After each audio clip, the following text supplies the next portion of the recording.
How many years have we been in other people's countries, uninvited, looting, robbing, raping, ripping them off? We are despicable. I mean, utterly despicable. We do it with a veneer of civilization. We pretend to be nice. It isn't a life. It's a living death. Ill enough to try to carry arms and carry on's a renegade writer. His pen game very strong. Flip the script while they pin another merry song. I kill a verse and dig a ditch big enough for very bars. My brand new single, Watch It Burn, is now pre-ordering on weightless.net. Red 7-inch vinyl, limited quantities. Order yours today. What up, everybody? Welcome to Beats and B-Sides. How y'all doing tonight?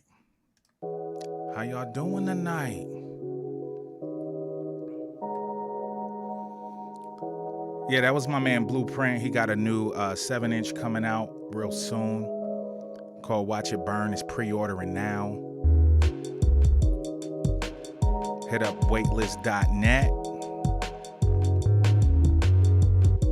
Link is in the description of the video. So how's everybody doing today?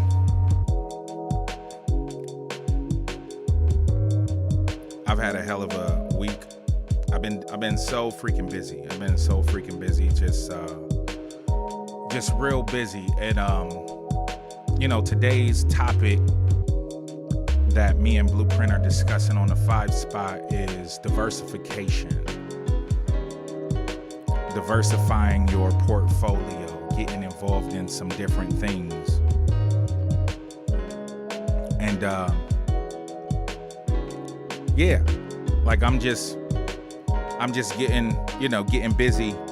I've created a Beats and B-Sides live, where we actually do it live, where I do a verse. It's a monthly, where I do a verse of the month. We have people share beats.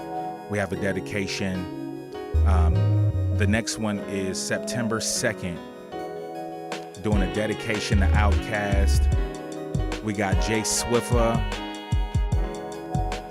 doing a beat set. And we got Crate Digger on the 1s and 2s. Playing all the Outkast joints, like B-side, like we do it, the beats and B-sides, you know what I'm saying? It's the B-sides that matter. It's not always the hits, you know what I'm saying? It's the B-sides that matter. That's what makes us fans. So, I created a night, if you're ever in Columbus or if you live in Columbus, September 2nd, it's a Thursday, and it's 8 to 12, you know what I'm saying? So we don't keep you there till 2 a.m. It's nothing crazy like that, but it's fun. The last one was pretty dope. We had Jay Rawls. I shared some beats. We had my man Product. The video is actually from it with the highlights is on my YouTube channel. And if you haven't subscribed to the YouTube channel, hit that subscribe button and be part of the Beats and B-Sides movement. So today, we have my man Blueprint on the 5 spot, and he's gonna share a new instrumental piece with us. It's a really dope interview about diversification and, expanding your skill sets and expanding your knowledge base. And yeah, it's a really good convo. You know what I'm saying? Really good convo. So yeah, so stick around for that. But if you're not new to Beats and B-Sides, you know that we always start out with the verse of the week. You know what I'm saying? And the verse of the week this week, it comes from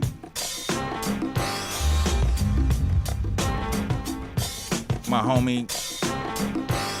I can't think of his MC name right now. I don't want to put his government out there. But yeah, it comes from him, and it's a joint called Star. And we're going to get into it. You know what I'm saying? We're going to get into it. So, let's get into it. Yeah, this joint is called Stars, the verse of the week. My mic sounds weird, but we're going to roll with it for now. All right, here we go.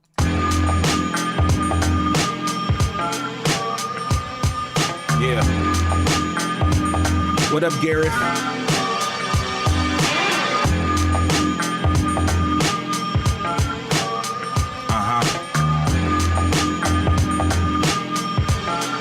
Chat. When the planets and the stars and the moons collapse, celestial bodies align and shine on scripted syntax. Spit planets shift orbits out of sync, comets collide, causing a tear in your pride. Time is but a measurement of revolutions. My vibe is temporal flux, so I'm not phased. The rhyme is but the evidence of evolution. I climb DNA strands and disrupt subspace. The rhythms hold the rhythm of the solar system. Those with bolder vision can unfold the mission as they listen to the slang simply written with the pencil. The most that aren't gifted with this Big Bang potential. Defiance of galaxy guardians, barging in stargates, dimensions undefined by physics restrictions. Image diction a need. I bleed enough light to ignite the collapse of black holes at warp speed. We don't believe you, nothing to relate to. Hold it down, you're poor length gravitational, while I'm dropping apples from poetries, providing gravity of this hustle to muscles astrophysical this hustle, rebuttal, find in time and space. My climb has been defined as drawing with grace. I hold the moon so the rising pride is my mistake. Just hope the levees don't break. I fucked it up. You know what I'm saying? I fucked it up at the end there. But you know, sometimes it happens when you're doing a fresh verse from a joint that, you know, you don't practice often, you know what I'm saying? So, you know, my bad for the flub, but yeah, so we're going to get into this interview with my man Blueprint talking about diversification. And as you can see, he got a new project, new single coming out really soon. And yeah, we're gonna get into it. Like my man Blueprint, if you don't know, he wears multiple hats. You know what I'm saying? He wears multiple hats. He's, of course, an MC, producer. He's also a videographer. As you can see, he shot a bunch of my videos. He's also a photographer. He's also a label runner. He's also a podcast curator. Like, my man Print does a bunch. He does a whole lot of shit. So we're gonna get into diversification, and we're gonna talk about what it means to diversify and why it's important and how it has helped him in his music career. He's been doing music for a minute now, you know what I'm saying? And yeah, it's a really good interview. So, you know, we about to get into it. This is the 5 spot with my homie Blueprint. Hope y'all enjoy.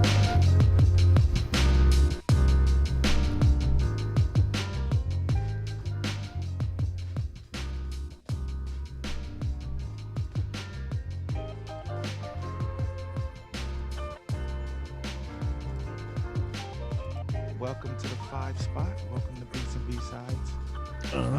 Mr. Blue. My bad. Having some technical difficulties, but here it comes. Here it is. Interview with Blueprint on the 5 spot. Welcome to the 5 spot. Welcome to Beats and B-Sides. Mr. Blueprint. They know. Yeah, now this is a little different for you, you know, being on the receiving end, you know what I'm saying, of the questions. And yeah.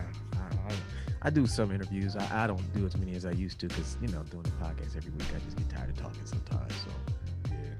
But today I got 2. I got you, and I got another one with well, I don't even know if I can say it now. I'm sure they won't announce it, but I got another one right after this. Okay, word. Yeah, so basically, I'm just going to ask you 5 questions. Okay. You can elaborate as much as you want. And at the end of this interview, you're going to share some music with us. You know? Yeah, see, you didn't even tell me about that part. Did you tell me about that part? I did tell you about that part. I don't even tell you about that part. I did tell you about that part. Okay, you might have to sync that in or drop that in. I didn't grab anything. I was like, did he tell me that? Did he just tell me I was doing an interview? I remember the questions. Yeah. So we'll drop it. I usually drop it in afterwards anyway. Okay, yeah, I'll send you something after, maybe something like that. Cause yeah, I'm not prepared for that part, but we'll just keep it pushing. Yeah, we'll keep pushing. All right. So I asked you the 5 questions, and yeah. So starting out, this question I start out with everybody. Okay. I know people know who you are, but who are you? Give them the in-depth. You know what I'm saying? Give them the in-depth definition of who Blueprint is. Oh, you know, my hip hop name is Blueprint. You know, I'm an artist from Columbus, Ohio. I rap. I make beats. I do videography. I write books, podcast. What else do I do? I don't know. I touring artist. I've been a full-time artist for 19 years. Next year will be 20 years straight. Long time. Yeah, it's hard to believe. I run a label.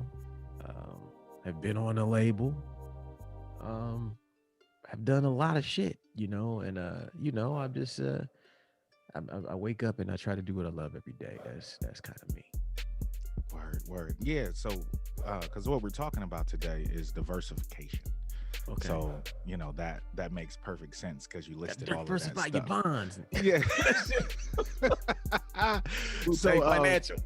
Yeah. So the second question is, you started out as a producer, rapper, and now you've added author, filmmaker, videographer, podcaster, seamster as well. You know what I'm saying? Yeah, that's getting true. your so on.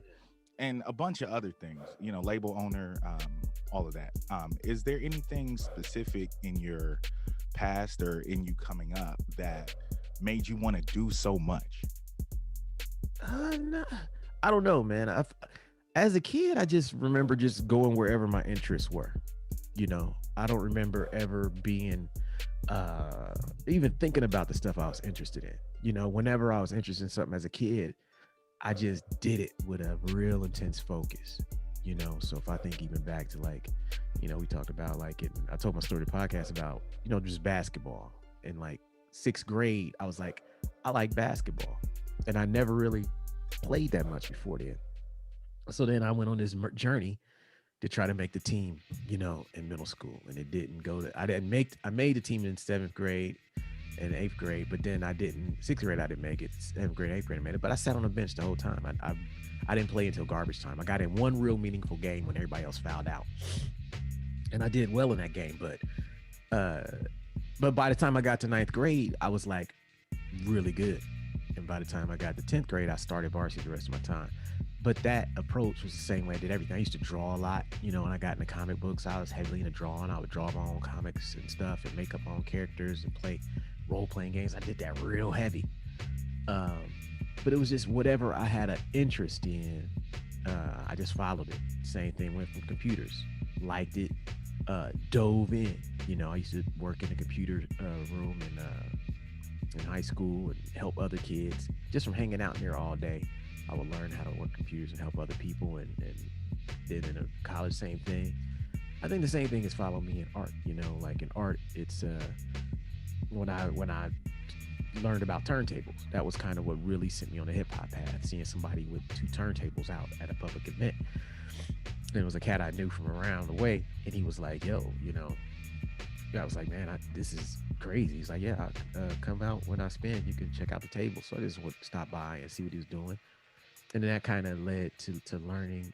He worked at the radio station. I got a job at the radio station, and that whole thing kind of led me to underground hip hop, what we know as underground hip hop today, as well as just turntables, record collecting, that whole thing.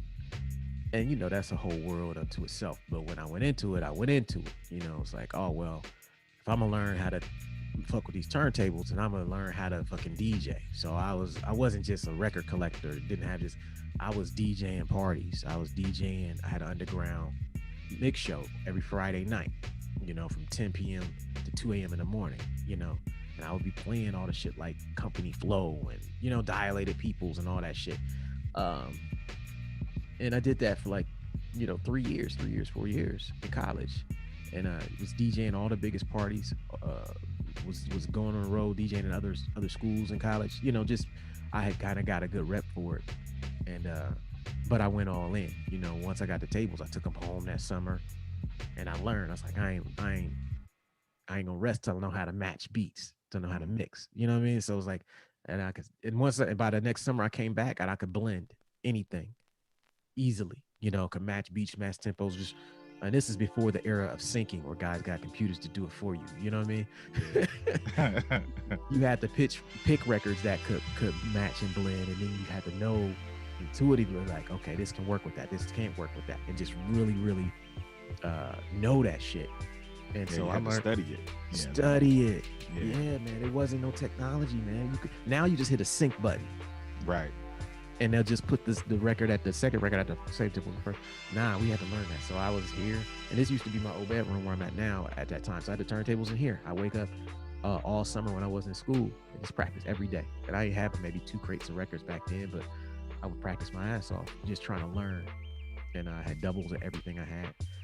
But same thing. And then, that kind of led to production. Same thing. All in, we were from Paul's mix beats with the turntables. Then I went from Paul's, in a karaoke machine, and then we went from that to I bought a little drum machine, a rolling drum machine, and then went from that to okay, it's time to get a sampler, and we got the Sonic EPS. Went all in. So the thing about me, I don't know if it's necessarily that I seek to go into all these different things. I don't really set out like, I want to do a bunch of different shit. That's never been my intention. I think what happened though is that the way I learn is that I have to like totally immerse myself in something, right, for a nice amount of time. So motherfuckers say, oh, you want to learn how to do, I don't know, like sewing, same thing. So like, I'm like, I was able to learn in 2 months what some motherfuckers didn't learn in 2 years or so. Right. Like my sister's sewing 2 years ahead of me, 3 years ahead of me. Never touched a sewing machine in my life. But then when I sit down with my sister and my mom is like, yo, you're way further than your sister. Your sister's still sewing pillows. Squares and rectangles. Squares, yeah. That's for those who sew, pillows is like the first project and shit. They still didn't know how to close their pillow up properly. I'm like, yo, this is how you gotta freak it. You gotta do the blah blah blah stitch, and you hide it in the da da da da da da da. She's like, damn, how you know that? You just been sewing for 2 months. I'm like, hey, that's just how I do. I just totally, so that 2, 3, 6 months, year period where other people are doing a bunch of different shit or just trying to have fun with it. I'm not. That 2-3 month period when I initially come in contact with them, I'm really diving in because I really want to know if it's something that's worth my time. There are things I do and sometimes that shit don't work out and I just leave it alone. Like drumming, you know what I mean? Like drumming was one of those things like, yeah, I can get good at drumming, but it's going to take me 4 or 5 years. Right. And why don't I just put that time into videography? Yeah. Do I have the time to invest in that? Yeah. And so you notice like, when I put the drums down, and I only did the drums for like 2 months, that's when I bought the new camera. That's when I started doing music videos for you and everybody else in my videography. UC System started coming up. It was a conscious decision to say, you know what, let me just stick to something I'm strong at. So I'm not really, I don't want to be doing a million different things. Now I realize like, yo, my time is better spent focusing on things that I'm really good at already and trying to take them to the next level. But the way that I experiment with stuff is probably different than everybody else, because when I come into something, I think in a contact with something I think is cool, I go all the way in. Like I read everything I can read. I fucking I sit on YouTube and watch video after video after video. And I do this every day for months. And then 2-3 months later, my vocabulary on that thing is something that people have no idea. Like, damn, you learn that fast? Like, you and I were talking about streaming the other day. Right. And I had literally only been using the software for 2 days, but I could have a conversation with you about it. Right. Because during those 2-3 days where I talked to you, that's all I fucking did. Yeah. You know what I mean? Like, and I've watched and watched. So, and because I have the you know, I'm blessed to do this full time, I can just dedicate time to that.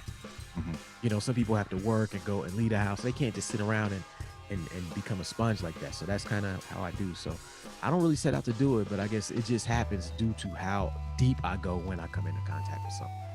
Yeah, that makes perfect sense. Because I've started to do the same thing a little more. Like, to understand how I can learn something, I have to immerse myself in it. I can't piecemeal, you know, things together and think that I'm gonna, you know, have a proficiency in it, you know, without diving deep into it. So that makes perfect sense. Now, as you started to develop all these skills, what do you think are 3 lessons that you learned during that time, or something, or 3 things you had to come to terms with in the process of just learning multiple things like that? Well, one lesson is something we talk about on the show all the time, is that, you know, just because you got different interests, it's often better to focus on the top 2 or 3 things. You know, like we talk about that book, the Power of Less.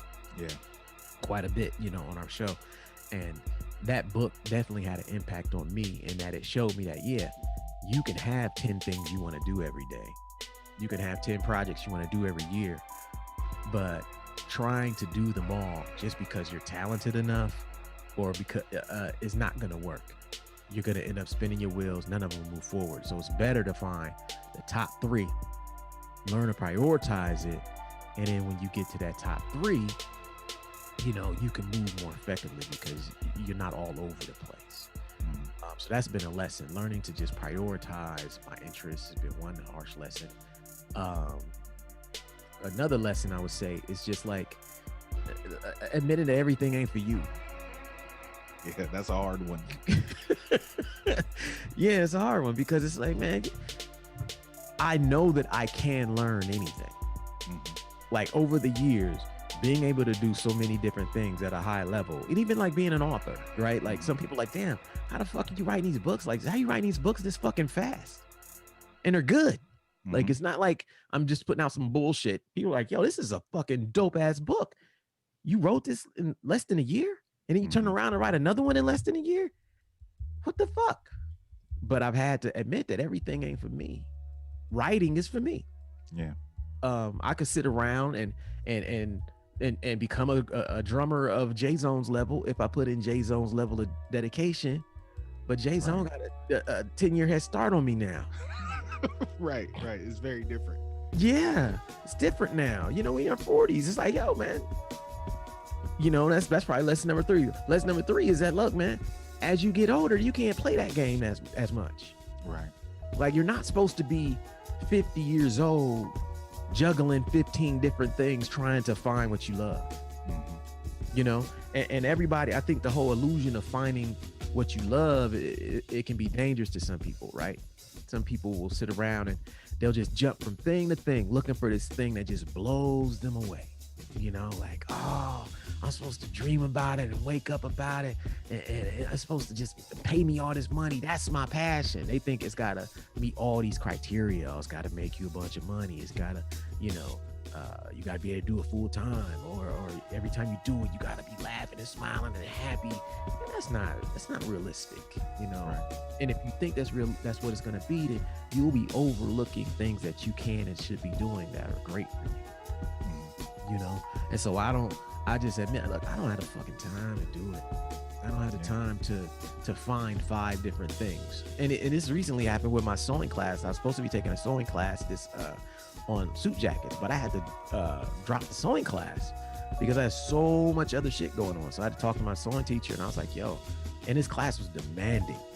Like, this class was 4 months long, every other week, and I probably would have had 3 to 6, 8 hours of homework a week. You know what I'm saying? This is the most intense class. Whereas, like, the shirt, I made that in 3 weeks, 2 weeks. It was only 4 classes. typically 4 classes, 2-hour classes. You know, you spend 10, 12 hours, you're good. This joint was not like that. And I was like, I got so much other shit going on right now that's like, I talked to my teacher. It's like, yo, I can't do this half-assed. I have to be totally in it or I have to be out of it. And so I'm going to reschedule that class until things, slow down a bit, but you can't do everything. And it just finding, you got to have certain things that you just like doing and certain things that you just like doing that actually have a path towards making money. And make sure you can clearly distinguish between the two. Yeah. Because or else you're going to have your heart broken chasing some shit down that don't lead to nowhere but just brokenness. Yeah, because it's crazy especially when you're talented and you know that you have the ability to do whatever you want. It don't necessarily mean that you should do whatever you want. No, everything, like you said, everything ain't for you. Some stuff, a lot of people love rapping, a lot of people love production, a lot of people but when they start doing that stuff, they have to come to the realization that, I've been doing this for 10, 15 years. Yeah, I love it, but how hard should I pursue it? The fact that I'm still in the same place I was 10 years ago. Is this really for me? What I'm saying? Is this really something I'm supposed to be doing? So yeah, that's definitely an interesting lesson to learn. And the thing too that they gotta admit is like, it's okay if you do something for 10 years and you never make money on it. Right. That's fine, as long as your expectation is not that you make money on it. Right. The problem is when we do something so long, we don't see no progress, but we keep having these super high expectations of it. It's okay to not make money rapping. Yeah. It's okay to make beats for the love. Yeah. And get your money doing something completely fucking different. Because we all know what it's like to have a job and have something to go home to, and that shit makes you feel great. That like just having something like hip hop or rapper, but some people feel like, well, if I can't get signed, it ain't worth it. Yeah. Can't make no money, then fuck it. Then that means you don't really love it. Yeah. Because I know for both of us, if tomorrow nobody buys any of our records, we still gonna be writing rhymes and making beats. Facts. Like, you heard so much music of mine that ain't never come out, and I ain't even sitting here crying about not coming out. I would have made it and shared it with you regardless. Tour, no tour, artist, no artist, I would still be like, yo, check out this fucking instrumental shit I'm working on, dog. Yeah. It wouldn't have mattered. You'd have hopped in the whip, I'd have played the same music. Wouldn't have mattered. But that's where people have to be realistic. It's okay. Just keep going. If you love it, love it. You ain't gotta fucking be a professional at it or find a path or be like, either I do this or I work. Right. No, if you're meant to do it, it will create a path for you. The path will show itself to you if you're meant to do it. As it did with me, as it did with you. Sometimes you can choose the game and the game choose you back. But for me, I feel like the game chose me. Yeah. I was just making music and the opportunity, door after door, kept opening. Yeah. I never set out to be a fucking rapper. I was completely content doing what I was doing. I had a career. I had, everything was stable. I wasn't like a dude sitting around thinking rap was gonna save me, quote unquote. You know what I'm saying? And that's fine. Like, we gotta stop taking the pressure off people. Just, you want to do it. If you do it, just have as much fun as possible. Make it rewarding. Use it as an escape, but don't put too much pressure on your shit or else you'll hate it. Yeah, that's true. That's true. All right. So next question. In your book, the new book, Social Media Cheat Code, you have a chapter about staying on topic. Now, this is one of my favorite chapters, and this is one of the most difficult chapters, I think, for people. That's the chapter I had the most fear about. I was like, people are gonna hate this book because of this chapter. So I was like, should I put it in here? But I was like, I gotta say it. Yeah, it's because it's a necessary thing. Now, with you, because we're talking about diversification. With you doing so much, do you find it difficult to stay on topic as your brand? Not anymore. No. Here's the thing. The thing about staying on topic is, like, when I didn't do it, it was because I didn't have as much shit at stake. You know what I'm saying? So it was easier for me to like now I do all the heavy lifting. I'm paying for the products. I'm paying for the services. I'm paying for the artwork. I need people to buy some shit. Yeah, so you got to be focused. Yeah. Yeah, you got to be focused. I'm not talking about nothing that diverts the attention from my shit. Right. Why am I spending all this energy to some shit that don't come back to me when I have been blessed with this huge audience? You see what I'm saying? Yeah. Getting off topic is easy. It's what people do when they don't want to do the real heavy lifting of learning how to articulate this true artistic journey that we on, man.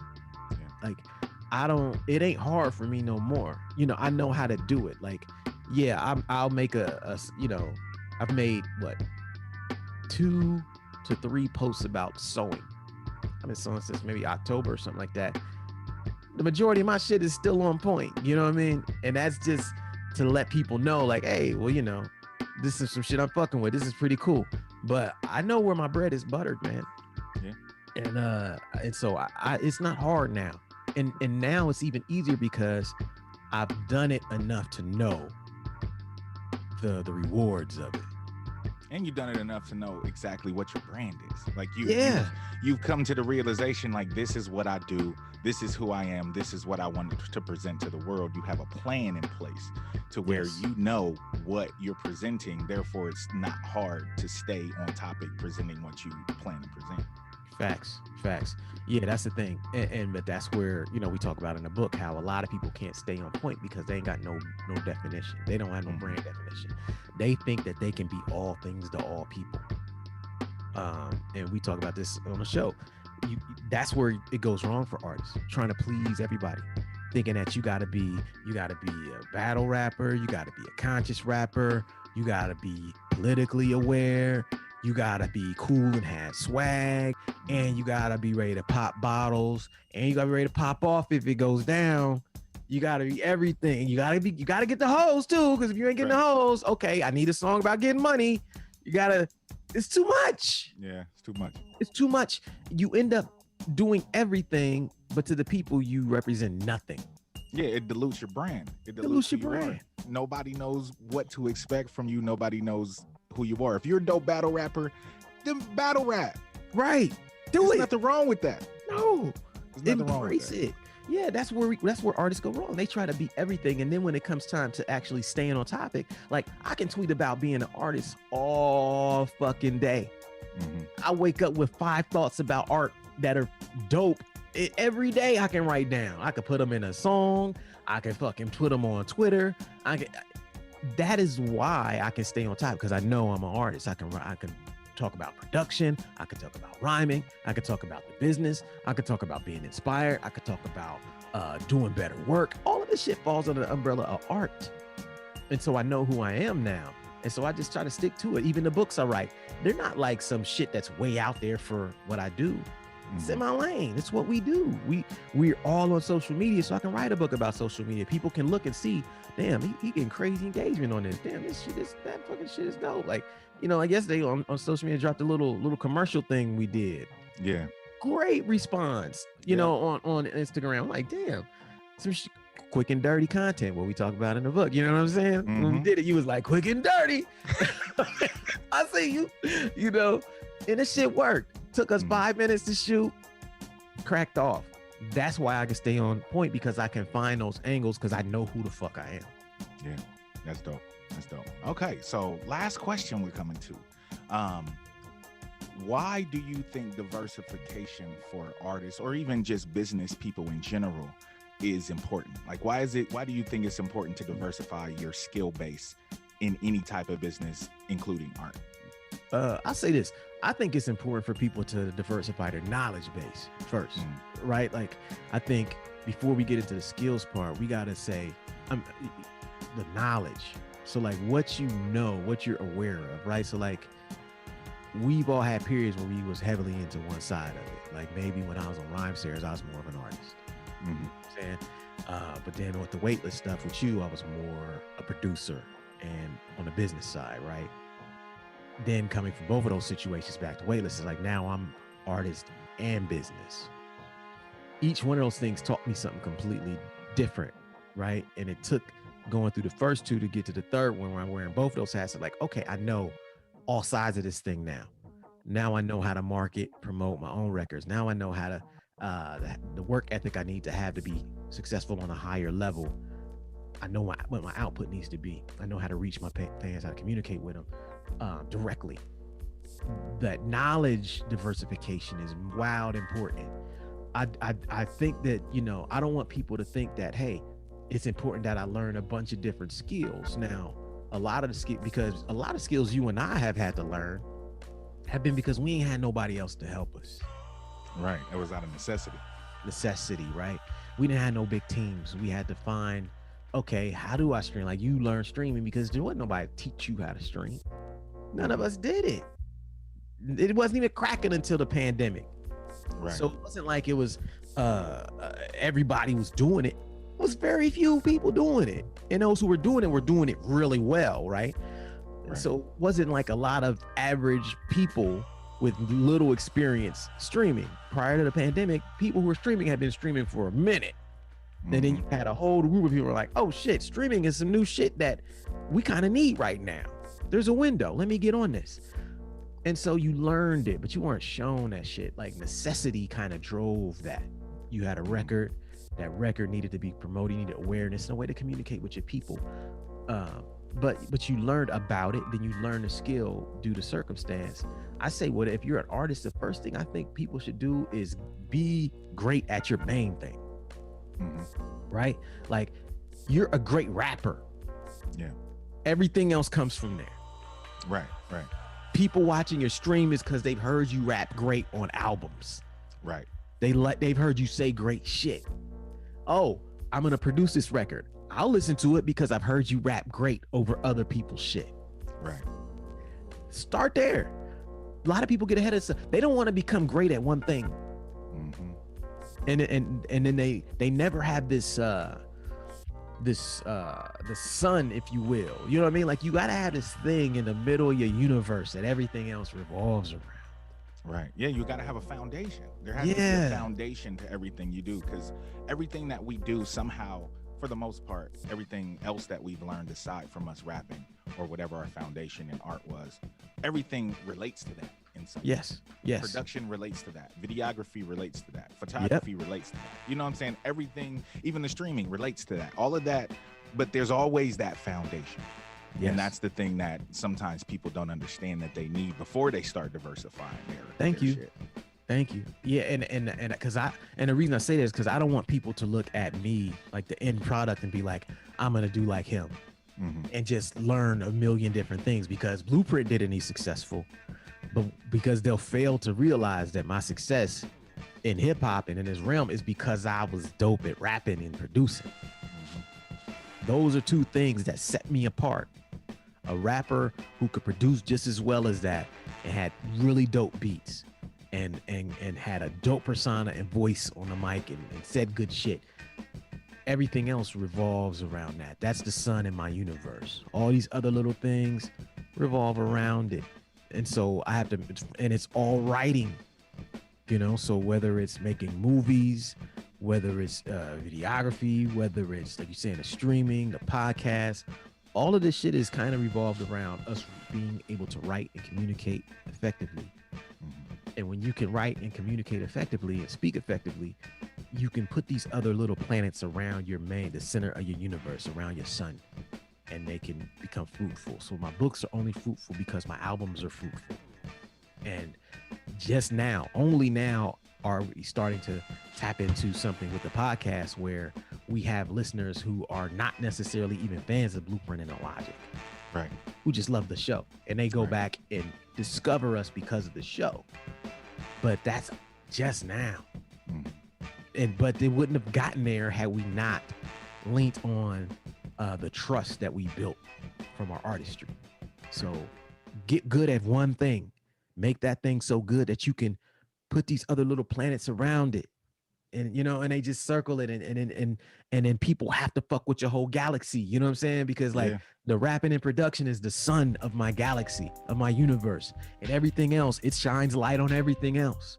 And when people, you you know what's revolving around what.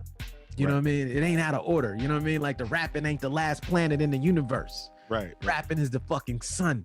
And as long as that shit is cracking and shining, everything in the universe works. Don't try to reverse engineer it by putting all these little tiny planets with no main thing to attract people to. Make your main thing the main thing, and then the other little shit will show itself to you over time. It will become natural, or like we said, you're gonna have to do it anyway and you're gonna get good at it. So Yeah. but it ain't your main thing. It's just it's things that you have to learn to make your main thing even better. Word. So that's it, man. That's the Yeah. 5 spot. You know, that's the 5 questions.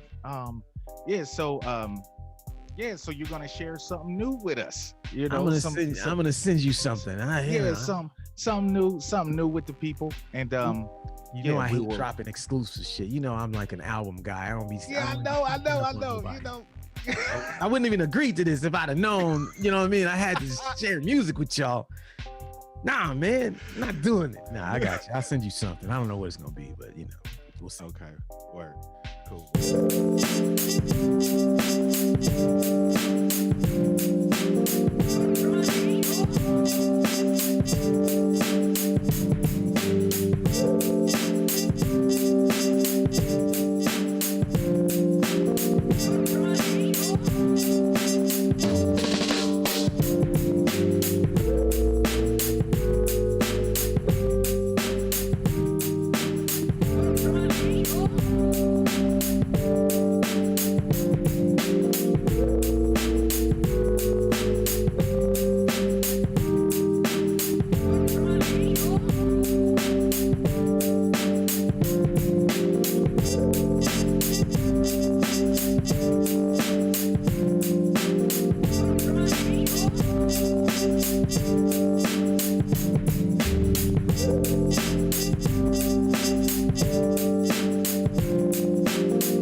And I like those because they're really like instruments to me. And, you know, I'm from the school of like putting my hand on it, you know what I'm saying, and tapping it out, playing it, and putting that feeling in it, you know what I'm saying? So I feel like those boxes, you know, enable me to still carry that tradition. All right, so word, man. Thank you for sharing that with us. We appreciate it. You know, hopefully, you know, cats will be, you know, of course they know where to find you. You know what I'm saying? Weightless.net, Printmatic, everywhere. Yeah. So yeah, man. Well, thank you for being on the show. Yeah. And I'm sure we'll probably be recording the podcast like soon. Probably So, tomorrow. Yeah, something like that. so I'm sure I'll see you again. But yeah, thanks for being on the show, man. We greatly appreciate it. And word, this is Illogic Blueprint signing Word. off the 5 spot, man. Peace. All right, peace.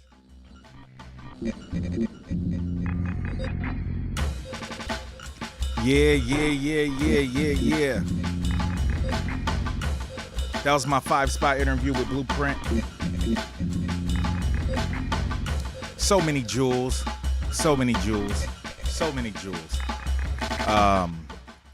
Yeah, so many jewels, man. I love talking to my man Print. If you didn't check last week's episode, my conversation with Superstition about creating through struggle.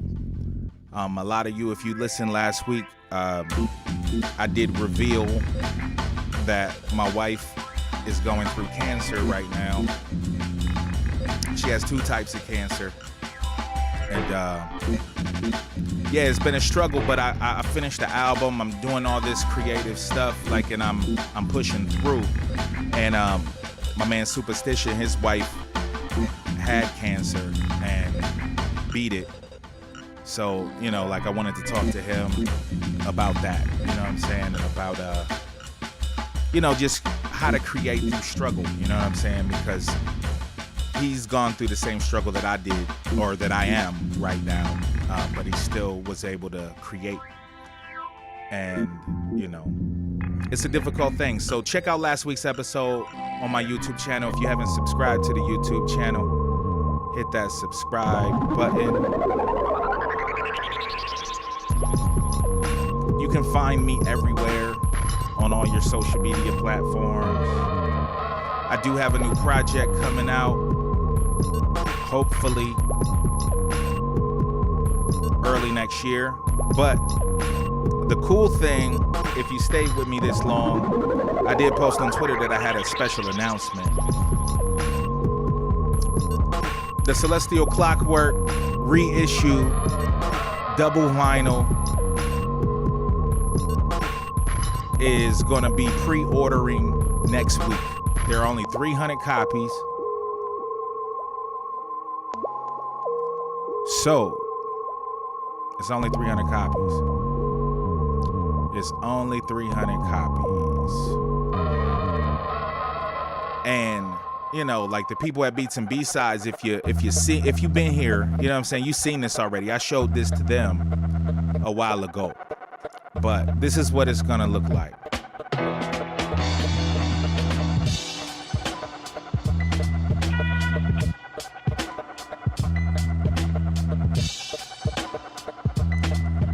So it's gonna be dual color. It also has an extra song, Say the Word. Say the Word was only distributed on a few of the copies of the CD that was put out by Raptivism. And so I thought you guys should get that extra little snippet, you know what I'm saying? So it's 2 colors and you get an extra song. And the announcement will be made officially next week. Yeah, man, working. So thank y'all for checking out Beats and B-Sides. I appreciate it. Don't forget, September 2nd, Beats and B-Sides live at Double Happiness in Columbus, Ohio, with True Skills, Crate Digger, and my homie Jay Swiffer will give y'all a beat set. And all y'all can come share beats too. Y'all can come share beats too. We're gonna open it up. I might share some new shit. It's gonna be dope. But I do appreciate you guys. Thank you for watching. Thank you for being part of this. Thank you for being part of Beats and B-Sides. And yeah, Celestial Clockwork reissue. Pre-order start next week. Peace.